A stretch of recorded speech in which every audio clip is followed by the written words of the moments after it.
What's going down, folks? It's your boy C23 back on the sticks once again with another NBA 2K15 My Career playoff episode for you guys. And I know it's been a minute since my last one, but in case you guys forgot, this is the Western Conference Finals. This is game 2 where I have home court advantage.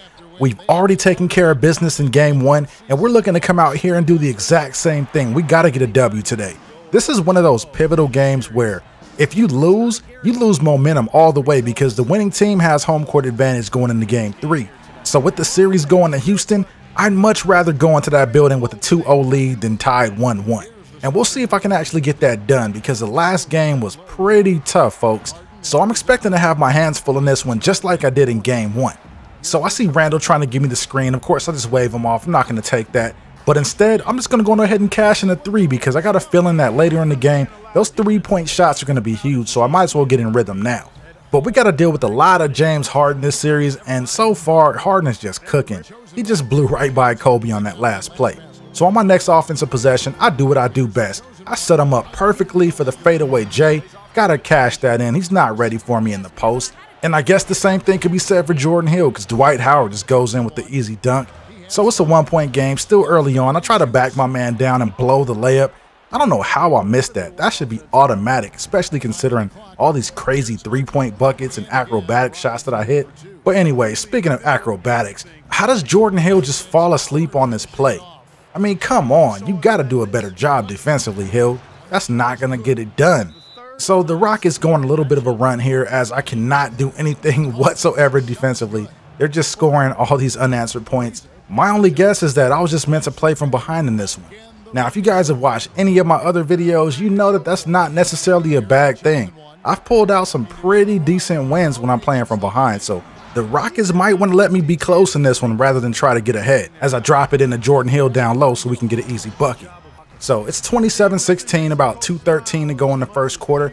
I decided to let the double team come to me and feed it down to Jordan Hill yet again. And look at the footwork. Look at the footwork in the post. Nice play, Hill. If Hill's going to keep getting it done like that in this series, we might just have to feed it to him a few more times so we can work. Anyway, though, back on D, the shot's no good by Harden. I grab the board. I'm coming up court looking to getting some early offense. I see the lanes wide open, so I attack and tell Howard to have a seat, man. Come on, Dwight. I don't care that you can make the back of your head magically teleport through the backboard. It don't matter to me, bro. Just take a seat, and we'll take that. You want to be so careless with the rock. Let me get that and get this breakaway reverse dunk. Let's go. So we're trying to crawl back in this thing. They still got a little bit of a lead on us, but I'm not too worried, though. We got the momentum on our side, even though they did score an easy bucket on that last play. Doesn't really matter because I come up court in transition. I see Morris cutting back door, so I throw up the lob. That's just basketball fundamentals right there. If the defense wants to stack up at the free throw line, all somebody has to do is cut back door for an easy bucket. So we'll take that every time they want to give it to us. And if they want to try to bring over the double team, I'll just kick it to the open man. Now, fortunately, Len buried that shot for me because he has been kind of streaky lately. And I've been a little hesitant to pass him the rock every now and then. But I'm never hesitant to pass this dude the rock, especially the way that he came through for me in the last game. Whenever I kick the rock to Sean Merriam, he always gets the green light from me. There's no question about it. Now, after we get this board, check out what Kobe decides to do, or rather not do on this play. He pulls up and takes a contested jump shot for no reason. Do you see all that lane that's wide open if he keeps driving? I just don't get why that happens. You know, I'm probably not going to do a 2K16 wish list for my career, but if I did one, that would be high on my list. I'd really like for them to address how some of the NPCs behave when a user is not directly affecting the play. Just like in the last play with Kobe, or, hold on, did this dude just airball? He had a wide open look at the basket. Classic mini-me, airball the shot. I mean, come on, dude. Come on, bro. That's what you get for trying to be the carbon copy. But anyways, as I was saying, as I just dropped that dime to Hill, have you ever had an NPC just run up court and gun a 3-point shot for no apparent reason with about 21 seconds left on the shot clock? Those are the type of plays that I'm referring to. I'd really like to see that fixed in addition to a few other things, but I got to get back to the gameplay because we're throwing lobs out here, folks. Oh my goodness, I told you I'd take care of you, big fella, after I waved him away on that pick earlier in the game. Now, what is Mini-Me out here doing? This dude is making some bonehead decisions with the rock right now. He's just throwing the ball out of bounds, shooting air balls.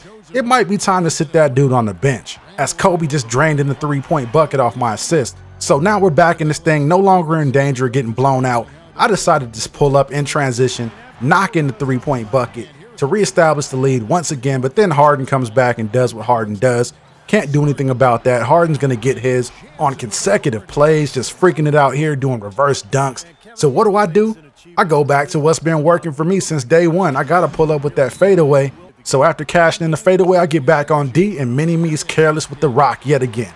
I got to take this all the way to the cup. I wanted to do something fancy on him, but as soon as I jumped in the air, I guess there was some contact that made me go into the layup animation. On the next play, he gets ripped again, and I go up for the dunk and get swatted. Got to give him credit for staying with the play. So back in the post, next play, once again, got him, coach, have a seat. So just when I get in rhythm offensively, they sit me down, bringing me back in the fourth quarter with 4 minutes and 8 seconds to go. We're down 5 at this point, but check out what happens. Kobe gets the rock at the 3-point line. He's dancing a little bit, swings it over to Nick Young. Nick Young's in triple threat, looking for somewhere to go with it, kicks it over to Len.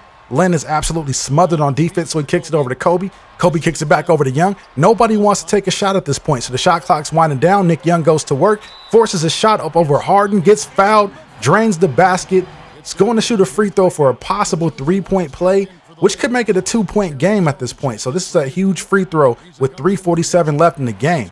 So the free throw is good, and it looks like we're going to be in a pretty good one to wrap this one up, folks, so stay tuned. So now I'm back on D. Harden's attacking the rim, misses the shot. I'm thinking we got the board, so I'm already leaking out for the easy shot.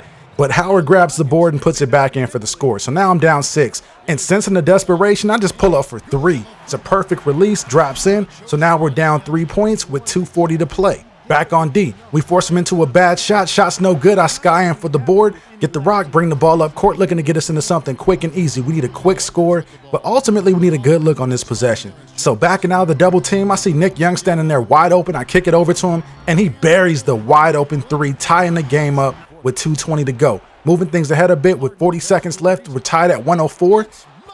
Somebody leaves Trevor Ariza wide open. He cashes in the 3-point bomb. So now we're down 3. So I look to respond. I'm thinking to have a good look at the 3, but I let it go, and it's actually a 2. So we're down 1 with 27.9 to go.